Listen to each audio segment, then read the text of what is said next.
President and the Speaker of the House try to push through a compromise bill to raise the debt limit before disaster strikes, what are the chances the U.S. avoids default? What have we lost in the process? And why does this keep happening? Then, former presidential advisor David Gergen weighs in on the Republicans jumping into the 2024 presidential race and what the field says about the current state of the GOP. As time runs out before the U.S. is set to default on its commitments, a compromise deal is making its way through Congress.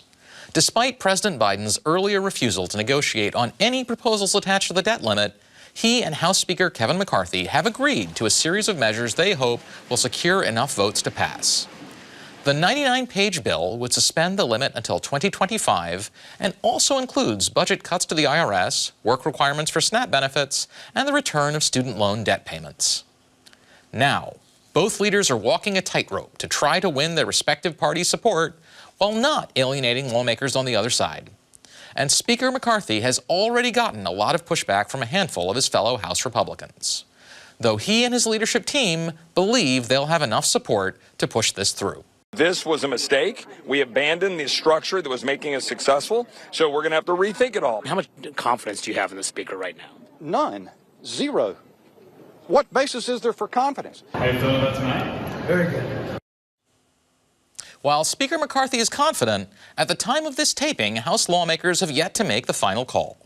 But even if the House and then the Senate do pass the bill in time to avoid a default, the chaos of a last-minute compromise could still prompt investors to question the creditworthiness of the United States, threatening the foundations of the global economy and financial system. Joining me to break down the winners, the losers, and the broader consequences of these perennial debt ceiling crises are Michael Astrue, former Associate Counsel to George H.W. Bush and Ronald Reagan, and former Commissioner of Social Security for George W. Bush and Barack Obama, and Louise Sheiner, Senior Fellow in Economic Studies for Harvard University and Senior Fellow with the Hutchins Center at the Brookings Institution. Thank you, Mike. Louise? Thank you. Thank you. So, Mike, who won this standoff? Well, we don't know yet. They're not going to start voting until later in the broadcast. But I think that the president and Kevin McCarthy are the big winners on this. There was a point in time when I started working in the Senate 45 years ago, we wouldn't be talking about this. It would be assumed that it would happen, and we wouldn't have gotten this close. So there's always some unpredictability given the fractious nature of the Congress these days. But if you look at who's siding with McCarthy, although some of the Freedom Caucus is making a lot of noise, Marjorie Taylor Greene, Jim Jordan, some of the people that you might expect to break ranks are not breaking ranks. So there'll be a handful of very conservative Republicans posturing probably really for their voters. And it would take a lot more on the left to have a real problem. And right now, at least at my last check, there's only one Democrat, Alexandria Ocasio-Cortez, AOC, who has come out against the bill. So my sense is it's going to pass, and it's going to pass by a pretty big margin. And I don't think you'll see quite the same fireworks in the Senate. So I think this is going to pass, and it is a great thing for the country because aside from the devastation that letting this happen would cause to so many people and programs, hurts us internationally too at a time when we really can't afford to do that. As we all pause for a moment at the thought of Marjorie Taylor Greene as the voice of moderation in the Congress today, Louise, what do you think? Do you agree with Mike on where we are right now? I do agree, and I do think it's true that both McCarthy and Biden won, which is odd in a way. But McCarthy showed that he can actually lead the Republicans and do something in a fairly orderly fashion and not be, when you saw how many votes it took to get him to Speaker, you're wondering, can he get anything through? And the answer is he can. He can negotiate and he can bring his caucus through. And so that was a win for him in that respect. He can govern. For Biden, I mean, many people were very worried from what we heard about what was going to be in the final outcome, and then were actually very pleasantly surprised at how little he had to give up in order to get this deal. So I think, again, Biden shows that he is actually a really good negotiator in ways that keep on surprising people. I'll note that the CBO's estimates for the SNAP benefits actually demonstrate that under this deal, SNAP spending is going to go up, not down, which is sort of a remarkable outcome that I think no one saw coming. There's special benefits for vets and the homeless that they put into the bill. So if I could ask the two of you then, if we think that this bill is going to pass, what does it say in the larger perspective that, you know, a pretty significant fraction of the House of Representatives and the past and most likely future leader of the Republican Party seem to be either open to defaulting or more than happy to use the threat of default essentially to take the rest of the country hostage, to get their policy priorities. And is it even reasonable for Treasury bonds to be viewed as a riskless asset when one of the two major political parties seems willing to default on them? Louise? So clearly the fact that we flirted with default has to give you a little bit of pause, although it was always going to be a technical default. It wasn't like the U.S. didn't have the ability to pay. But, you know, there could be times when things weren't paid on time, potentially. We don't really know that. My guess is that Treasury would continue to pay interest on the bonds no matter what happened with the debt ceiling. But we haven't seen that play out. So I think that's a problem. And when you look at this episode, though, it's not clear to me which way it goes, because they flirted with default in a way that really was closer. You know, people were more worried about it than ever before.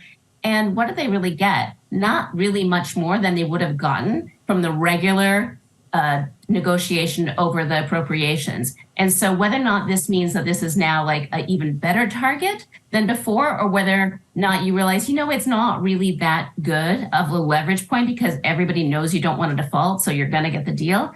I'm not really sure which way it goes, whether or not in the future it makes it more or less likely that we'll go through this kind of thing again. I think we'll see many things like this. I mean, the Congress is very different from the way it used to be. And I think there are a couple reasons for that. In the no good deed goes unpunished category, the Watergate reforms made members of Congress independent actors who had to spend a lot of their time out raising money, no longer dependent on parties as they were before. And so you get people who don't have to give in to reason, and you've got people that self-select that they're willing to do this for their careers, and that's really difficult.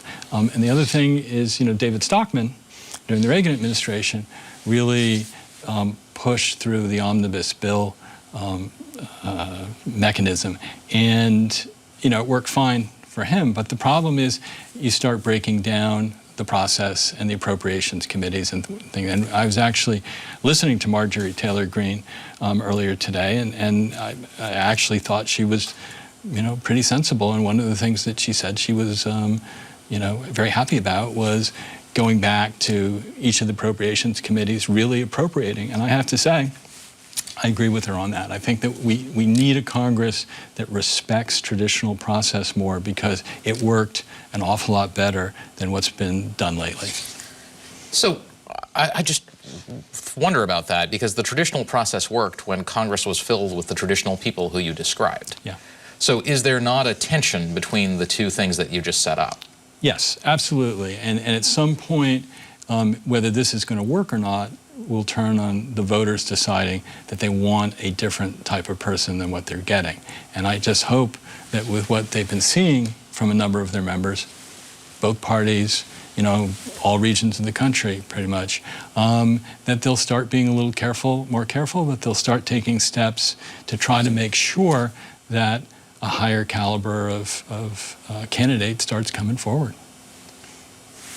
So Louise, as we go forward with this, assuming it passes, and you know, I don't think anybody knows what happens if it doesn't pass, does this suggest that Kevin McCarthy has increased his control over his caucus? Are we likely to see more deals struck between the president, who, after all, has more experience in the Congress than any two previous presidents combined, or is this a one-off driven by the threat of catastrophe?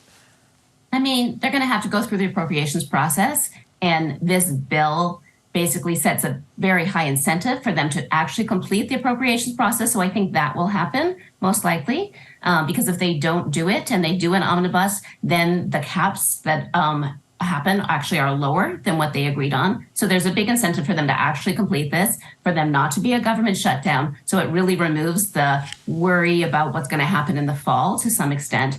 But I think after that, we are in an election season with a very polarized Congress, a very polarized country, and nothing major is going to happen until the election now. So in that sense, I think it had to be done, so it got done, but they're not about to go and go solve other long-term problems and agree on stuff. I don't think that's in the cards. Yeah, I'm in absolute agreement with that. I think that's exactly what's going to happen. So the next bill that raises to the level of catastrophe that they need to think about is the next tranche of Ukraine funding. Are we likely to see something similar with that, or is that going to play out a very different set of dynamics? That's a little bit of a tougher one. I think that there are starting to be an increasing number of Republicans that are uneasy about Ukraine funding. You get a parallel movement on the far left in the Democratic Party as well. Right now, I still think there's a solid majority to continue to support Ukraine. And I think for even those that have misgivings, backing off now would be so catastrophic to our international prestige that I think, the swing votes, such as there are in the Congress, are just not going to go down that route. So I think it will probably be a closer vote than the vote tonight in the House. I don't think the vote tonight in the House is ultimately going to be that close. I think a Ukraine vote will probably be closer, but I think that it will still go through. Sounds reasonable to me. It's not really something I follow that carefully, so I will defer to your wisdom. Louise, so let me ask you then, as we think about this longer term, right? Financial markets sort of traditionally think of the United States as their flight to safety. There was actually speculation that if we did go into default, that Treasury bills would actually become more, because that people would actually flee to Treasury bills, because when the rest of the world collapses, at least the U.S. is usually still standing. But one would argue that we're abusing that privilege pretty harshly at this point, and have done it multiple times. How long do you expect it to last? And if it starts to fade, what does that look like for the United States? So I think we have done it multiple times. It's sort of surprising that, even after 2011 and the S&P downgrade, it really didn't change very much in terms of the Treasury being able to borrow at the lowest rates in the world. I think the strength comes not just from sort of what's happened, but sort of the strength of the U.S. economy overall, and that is not affected by this. And so, I think that it's going to be a slow loss if we lose it, this extraordinary privilege. What happens if we lose the extraordinary privilege? It isn't the end of the world. Honestly, it would mean somewhat higher borrowing rates. We would still borrow at pretty low rates like other sovereigns, like other European countries. And so we calculated that if we lost that extra sort of special part of being the United States, as opposed to just being, an advanced economy, it would cost us about, there are wide range of estimates, about $800 billion over 10 years. So that's, real money, but it's not devastating. So I think that the worry really is, what does that process look like? For example, if we'd hit the debt ceiling and all of a sudden treasuries, which is sort of the foundation of the financial system, sort of quickly became really viewed as risky, that there will be all kinds of side effects that were almost impossible to predict. So I think that's the real danger of sort of doing something that quickly changes the perception. But this sort of slow erosion over time could happen, and I'm not sure that it's not what we want. It's not good for the country, and it's not good for the U.S.'s status in the world, right? To basically have its politics be so dysfunctional, not its economics, underlying economics, but its politics be so dysfunctional that it loses that. But from an economic perspective, it's not good, but it's not the end of the world, I think. No one who lived through 2008 would want to go through it again. So then, Mike, what strikes me is traditionally one of the loudest voices in the Republican Party has been sort of the big donors, particularly the donors from Wall Street, the big finance. Right. Why aren't they speaking up about this? I think they're afraid of backlash. There is a new populism on both the right and the left right now, and I think there's a sense, and I think they're smart, that it doesn't do any good and it could do some real harm. So, and it's also, I think their influence is a little bit less than it used to be, that the big money is coming in from the new industries a lot now too. It's, electronics and biotech and things like that. So yeah. Mike, Louise, thank you so much for joining us today. Thank you for having me. Thanks for having me. Next, The already crowded field of Republicans jumping into the 2024 race for president is about to get even bigger. Former Vice President Mike Pence is reportedly planning to jump in the race next week, as is former New Jersey Governor Chris Christie. He'll join Florida Governor Ron DeSantis, former South Carolina Governor Nikki Haley, and a slew of other contenders. In addition, of course, to former President Donald Trump, whose dedicated pace has not been deterred by his 2 impeachments, culpability in the January 6th attack on the Capitol, efforts to overthrow the 2020 election, and several ongoing criminal and civil lawsuits. CNN's latest polling has Trump leading the field with 53% support, more than double DeSantis, his closest opponent, with 26%. Is a Trump nomination already a foregone conclusion? And what do these numbers say about the state of the Republican Party? I'm joined now by David Gergen, who served as an advisor to presidents from both parties, Nixon, Ford, Reagan, and Clinton, and is now with the Harvard Kennedy School. David, thanks for joining us today. Thank you, Gautam. Pleasure to be here. I'm actually looking forward to what you have to say about picking presidents. You're the guy who wrote the book. Oh, thank you. Picking presidents. Thank you, David. I could not have done it without talking to you about it. So let me ask you, what do you make of the current state of the Republican field? Well, they have no clear front runner, but I do agree with your analysis that Donald Trump is benefiting from the way so many people are jumping in.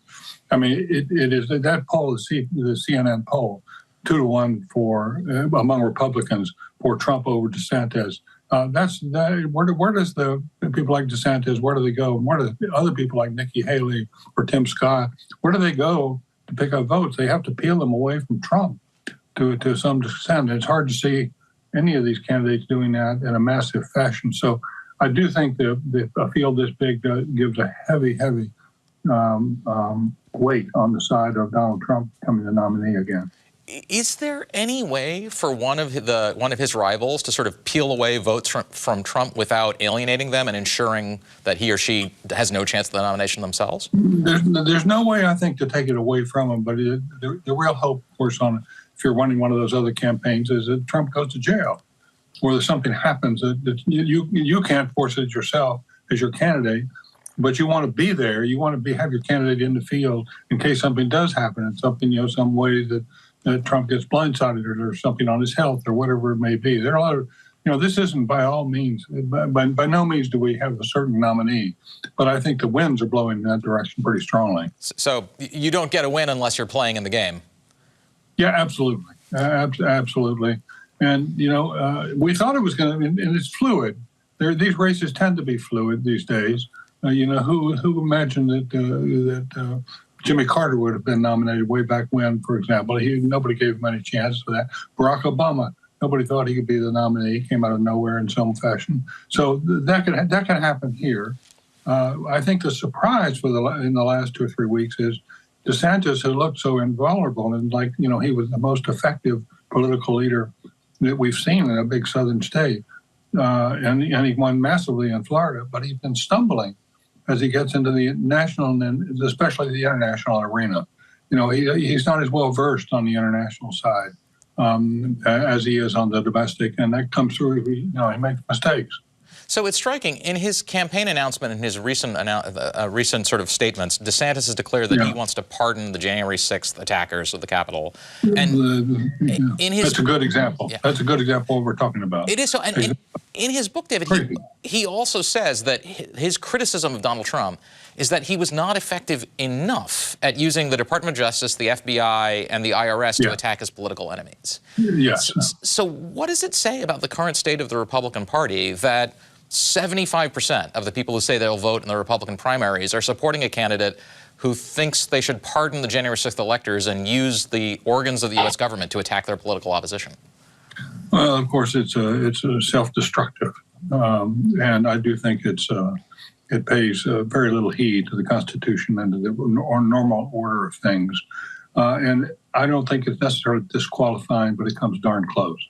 And I do think the Republican Party is still in the tailspin. It's not going to get out. The Republican Party increasingly it looks as if the only way they're going to really get back into power is for the Democrats to lose 2 or 3 in a row, for the Republicans to to see the Democrats lose 2 or 3 in a row, and it gives them an opportunity to get into this. But we're really in strange times. We haven't seen anything like this, as you well know, in our lifetime.